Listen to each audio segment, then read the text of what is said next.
Hey guys, flipping for you for those of you that are feeling a little left behind because you are now either a cripple or you've been traveling around the countryside on a lovely boat, or for any of you that maybe are just struggling with some of the concepts to start with.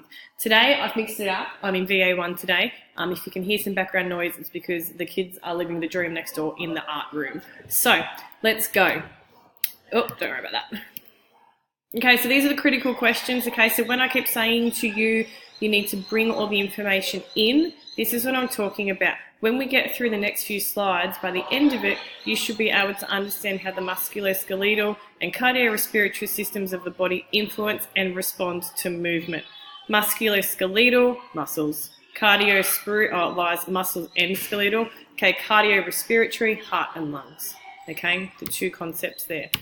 We talked about anatomy, which is a study of the structure of the body, okay, and physiology is how it actually all moves. These are just the basic terms. Those of you that have done PASS, okay, you know a lot of this. You have the foundations of the knowledge. You just need to start building on it, okay, with these new fancy terms.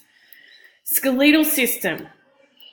Right, you need to know these things, please. Okay, they support the body, okay? Without it, why don't I have a mouse? First world problems. Okay, without support, okay, I'd be a lump of gooey mess on the floor because I wouldn't have any bones to hold my muscles and my skin up. Okay, protection, without my bones, okay, my heart would be in danger, my lungs would be in danger. This is what we're talking about there. Movement, okay, our muscles attached to our bones. Without our skeletal system, we wouldn't be able to move. Mineral storage, okay, goodies like calcium. Blood cell production. When we start getting into the structure of the bone, you'll see that the middle of our bone isn't empty or hollow. It's got marrow in it, okay? And marrow is where our blood cells are formed, both red and whites, and storage of energy. Fun, fun, fun. So, this is what we're looking at here. This is... Oh, there we go, okay. This is our bone. This is a long bone, okay. So at the end, these are some of the terms that we talked about today, and I saw all of your eyes just completely glaze over.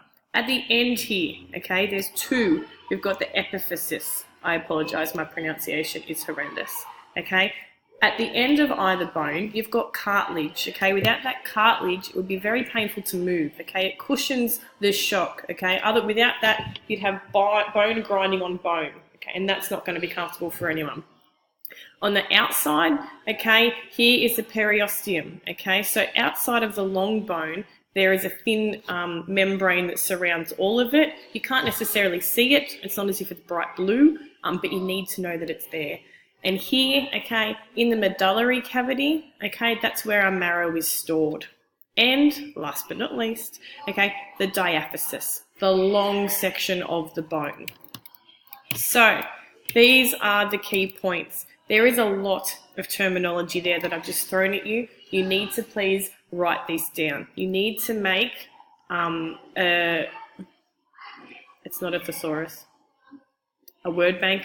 I've had a brain fart, I can't think of it. But you need to start writing these down with the meaning. Even just a picture, even just this picture, providing you know what it means.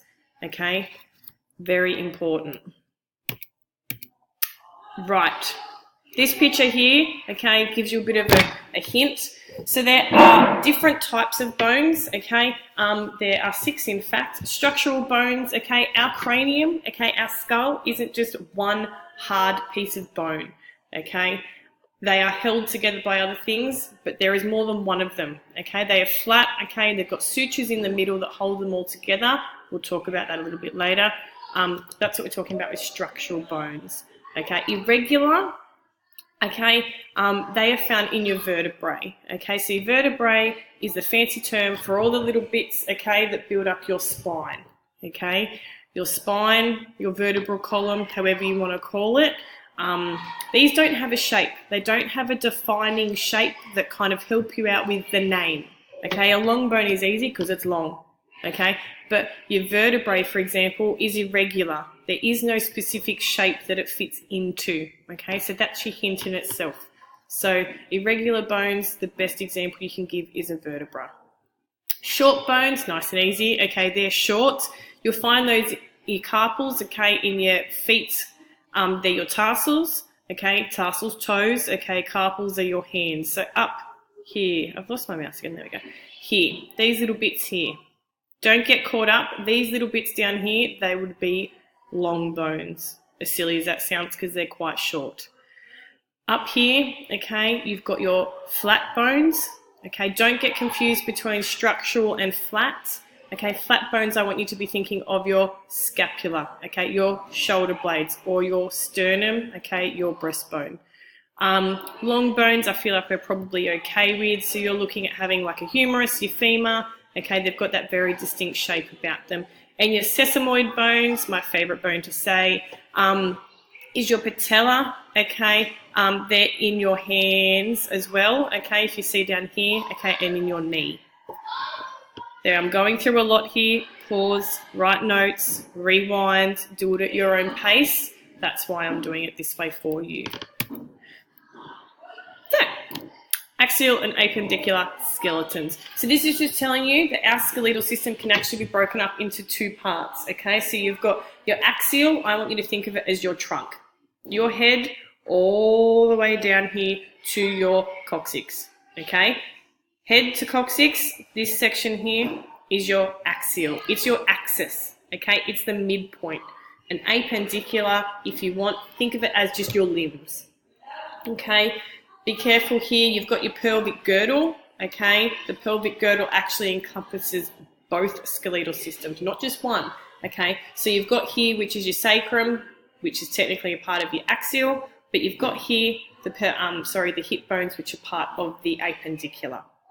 Okay, yes, you need to know, one, the correct terminology, and two, you do need to know these bones, okay, because you need to be telling me eventually where the muscles are going to attach. If you don't know the bone, you can't answer that question, okay. So, passes from last year, this shouldn't be new to you, but if memory serves, it wasn't your favourite thing to look at.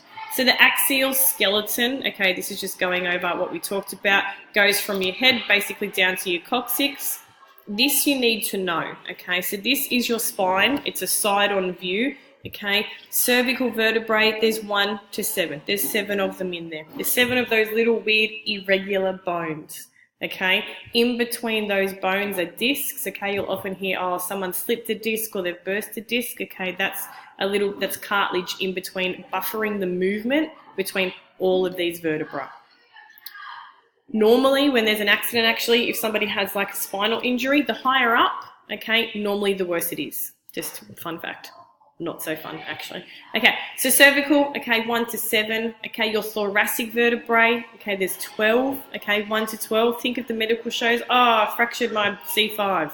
Okay, or I fractured C1, C3, and L4. Okay, that person had a bad day. But that's what we're looking at here. Your lumbar, okay, it's closer to the back. So it's down here, sorry, closer to the lower of your back. 1 to 5.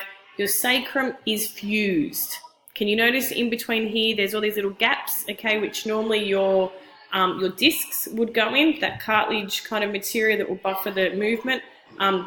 This sacrum doesn't have it, okay, it's fused. Theoretically, there's 5 vertebrae in there, and the coccyx is itty bitty down the bottom, and that's 4, and it's fused again. So this is a part of your axial skeleton. Appendicular, okay, this is just showing you some examples, keeping in mind that again, the shoulder girdle, okay, that whole thing is appendicular, okay, this one here, not so much, okay, because you've got that in there too. Structure and function of joints. I'm going to pause it there because I think my recording is about to run out of time. Take notes, revise. Don't watch all of this in one go and expect to get it instantly. It's not going to happen. Part 2 coming up.